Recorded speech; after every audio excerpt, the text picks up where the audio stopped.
30 एप्रिलला तुम्ही एक घटना पाहिली असेल जबलपूरमध्ये.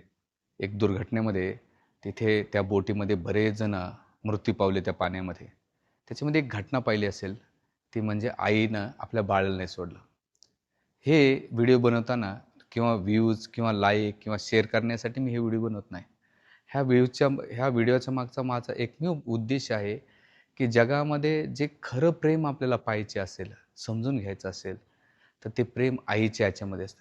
ह्या घटना जेव्हा मी पाहत होतो, तेव्हा त्या आईनं स्वतःचा विचार न करता आपल्याला बाळाला वाचवण्यासाठी शेवटपर्यंत प्रयत्न केला.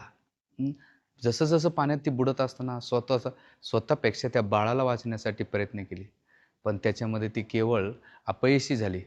पण अपयशामध्ये ती त्या पाण्यापेक्षा खोल तिचं प्रेम दिसलं आणि मृत्यूनंतर सुद्धा आपल्या बाळाला कधी तिनं सोडलं नाही.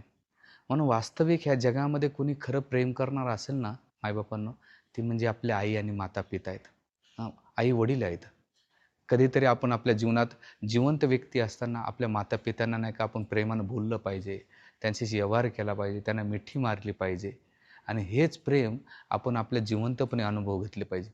म्हणून जेव्हा तुम्ही हा व्हिडिओ ऐकताल, तेव्हा घरी गेल्यानंतर एकच विनंती आहे, आपल्या आईला प्रेमानं आलिंगन करा, वडिलांना आलिंगन करा आणि त्यांच्याशी प्रेमाने व्यवहार करून त्यांची सेवा करा आणि ही सेवा केली ना, तुम्हाला सांगतो माता-पिता तर खुश होतील, पण भगवंत खुश होतात आणि याचं प्रमाण आहे, जेव्हा पुंडलिकाने आपल्या मातापित्यांची सेवा केली, तर साक्षात भगवान पांडुरंग भेटले.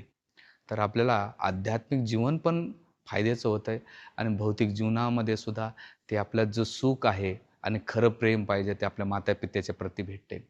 म्हणून हे प्रेम कसं आहे, अपेक्षारहित सहन करणे आणि क्षमा करणं ते केवळ मातेच्या सुखामध्ये भेटते. म्हणून एकच विनंती आहे, आपल्या मातेला प्रेम करा.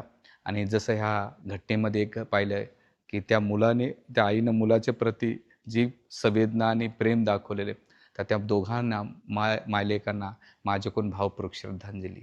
हरे कृष्णा.